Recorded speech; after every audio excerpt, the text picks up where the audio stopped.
हमारे विभाग से संबंधित जितनी योजनाएं चल रही है वो अच्छा ढंग से चल रहा है, ठीक ढंग से चल रहा है और और आगे भी अच्छा ढंग से चलेगा।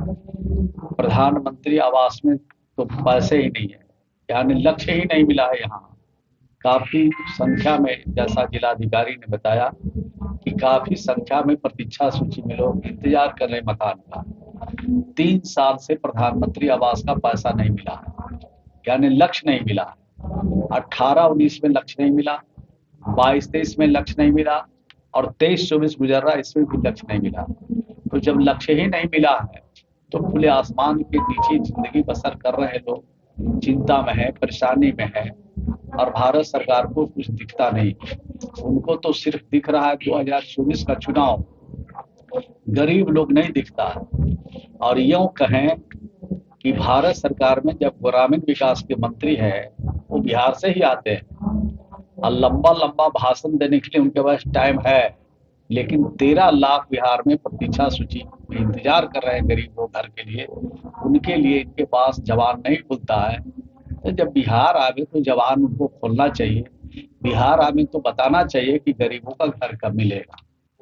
मनरेगा में भी काम ठीक चल रहा है, लेकिन 1500 करोड़ से ज्यादा रुपया मटेरियल का बकाया है। तो जब मटेरियल का पैसा बकाया रहेगा तो कौन काम करेगा। यानी प्रधानमंत्री जो आवास योजना है वो भी दम तोड़ रहा है, अब मनरेगा योजना वो भी दम तोड़ रहा है। तो भारत सरकार की जितनी योजनाएं हैं सब दम तोड़ रहा है। अब बिहार के नीतीश कुमार जी पर ही भरोसा है कि वही कुछ करेंगे तो कुछ हमारी गाड़ी आगे बढ़ेगी। तो यही हमने समीक्षा में पाया। अधिकारियों को मैंने धन्यवाद दिया कि अच्छा काम कर रहे हैं और तेजी से ग्रामीण विकास की योजनाओं को चलाएं। सर, नल जल योजना, हर घर नल का जल योजना में सर छोटे छोटे जो ठेकेदार हैं उनका जो है सर उसको बेरोजगार किया जा रहा है। ग्लोबल टेंडर आ गया, जबकि वो कागज में कहीं नहीं है, ग्लोबल टेंडर किया गया। नहीं, हम लोगों ने एक्सपेरिमेंट किया बिहार में। आपको स्मरण होगा कि हम लोगों ने ये ग्राम पंचायत को काम किया और ग्राम पंचायत से नीचे जो हमारे वार्ड मेंबर है उनको हम लोगों ने ग्राम विकास समिति बना के काम किया। सिर्फ और सिर्फ जहाँ आर्सेनिक पाया जाता था, फ्लोराइड पाया जाता था, लौह पाया जाता था, वहीं पर हम लोगों ने पीएचडी डिपार्टमेंट को दिया और वहाँ ट्रीटमेंट प्लांट लगाने की बात कही। लेकिन अब ये देखा यह जा रहा है कि जहाँ जहाँ ग्राम पंचायतों के माध्यम से लगा था, अब वो सारा योजना इधर उधर हो गया। वहाँ पाइप लगा, पाइप फट गया, नल का टोटी लगा, टोटी खराब हो गया, मोटर जल गया। एक मुफ्त सरकार ने फैसला लिया कि अब सारा काम पीएचडी करे और पीएचडी के माध्यम से हर घर में नल पहुंचाने, पानी पहुंचाने का जो कमी रह गया है उसको पूरा करें। धन्यवाद। अब तो हम उनकी बात सुने, अब इतना पावरफुल रहते तो यही निराकरण करते। जो बात कही है उसको अमल में लाएंगे। हम कार्यकर्ता ये बीच से आए हैं, कार्यकर्ता की बात सुनते हैं, तो निश्चित रूप से इनकी बात सुने हैं तो आगे तक बात। सर आगे सवाल, बालू बंदोबस्ती नहीं होने से सर इलाके का विकास ठप पड़ा हुआ है सर। एंट्री माफिया का चांदी चल रही है। इस बात की जानकारी मुझे नहीं है। अब पहले सुबह में जानकारी देते तो इस बात के लिए हम स्थानीय पदाधिकारियों को भी बोलते और जानकारी आपने दिया भी है तो हम बात करेंगे ऊपर। बंदोबस्ती से संबंधित जो कार्रवाई होना चाहिए नियम के अनुसार होना चाहिए। समीक्षा बैठक क्या सब पाया गया? अब तो यहाँ दे दिए, दूसरा था वहाँ वाला, दूसरा लीजिएगा, कैसे होगा, दोनों चलाइएगा। वहाँ पर हमने अभी ग्रामीण विकास की योजना क्या रणनीति है सर इंडिया गठबंधन? इंडिया गठबंधन के रणनीति यह है कि एक के विरुद्ध एक उम्मीदवार लड़े जाए। इसके लिए सीटों के बंटवारा हो रहे हैं और बहुत जल्द ही आप सब तक खुशखबरी पहुंच जाएगी कि बिहार में और बिहार के बाहर अन्य राज्यों में भी सीटों के बंटवारा होकर के चुनाव लड़े जाएंगे। आज तो मैं किशनगंज आया था और इसके लिए मुजाहिद साहब जो हमारे इस इलाके के नेता हैं, इनको धन्यवाद देना चाहते हैं कि आज इन्होंने पार्टी के जिला कार्य समिति की भी बैठक रखी है और जननायक कर्पूरी ठाकुर जी का जो 24 जनवरी को जन्म दिवस है, उसको मनाने के लिए तैयारी से संबंधित बैठक इन्होंने रखा है। बड़ी तादाद में यहाँ से कार्यकर्ता, सभी सम्मानित नेता जाएंगे और जननायक कर्पूरी ठाकुर के सपने का भारत बनाने के लिए सब लोग सब दिन संकल्प लेंगे। तो बहुत अच्छा काम किया। हमें भी आज इस बैठक में शामिल होने का मौका मिला।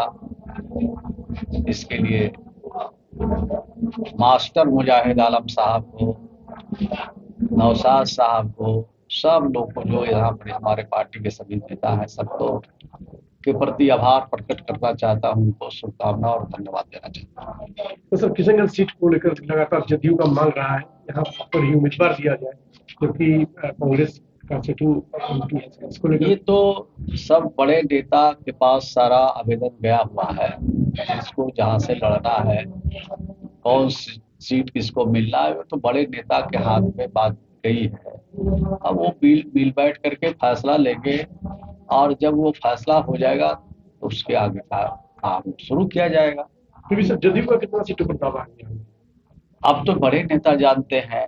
इतनी बात जरूर है कि सम्मानित सीट पर हम लोग सब लोग चुनाव लड़ेंगे, सम्मान के साथ चुनाव लड़ेंगे, और जो हम लोग का सोच है, विजन है, वो 2024 का है कि हर हालत में भाजपा से भारत को मुक्त करना है, किसी भी कीमत पर 2024 में भाजपा नहीं रहे, इसकी पूरी कोशिश सब लोग को मिलकर करना है। राम मंदिर पर क्या कहना है भाजपा का रणनीति? अब मंदिर हो, मस्जिद हो, गिरजाघर हो, गुरुद्वारा हो, ये सब व्यक्तिगत इच्छा से सारी चीजें होती है। कोई मंदिर में पूजा करता है, कोई गुरुद्वारा में मत्था टेकता है, कोई मस्जिद में नमाज पढ़ता है।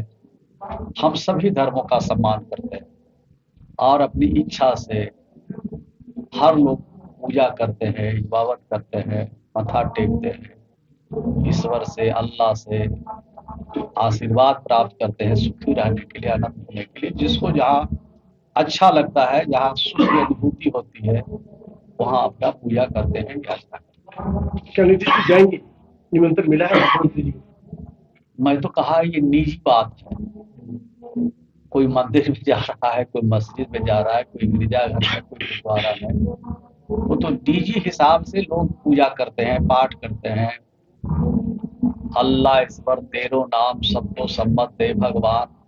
जिसको जहाँ अच्छा लगता है, जिसको जहाँ से सुख और समृद्धि प्राप्त होती है, जहाँ जिसको आस्था है, वहाँ लोग तो जाते ही रहते हैं, कौन किसी को मना करता है।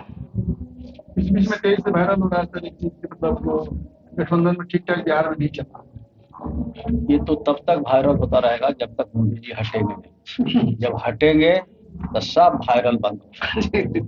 उस दिन का इंतजार कीजिए, जिस दिन हटेंगे सब ठीक हो जाएगा। सर, मुख्यमंत्री जी और ललन सिंह के रिश्ते पर भी सवाल उठे हैं, इस पर क्या कहें? तो सवाल तो उठते रहते हैं।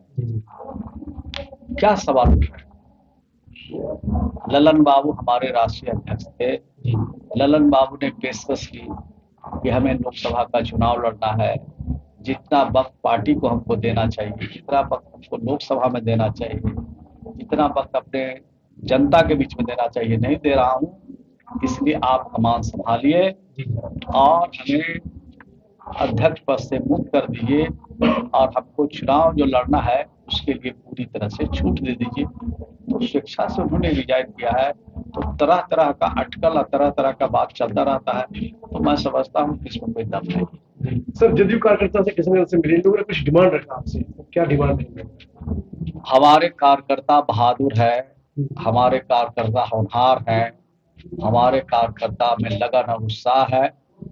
जो भी बात कहते हैं उनको ठीक से हम सुनते भी हैं,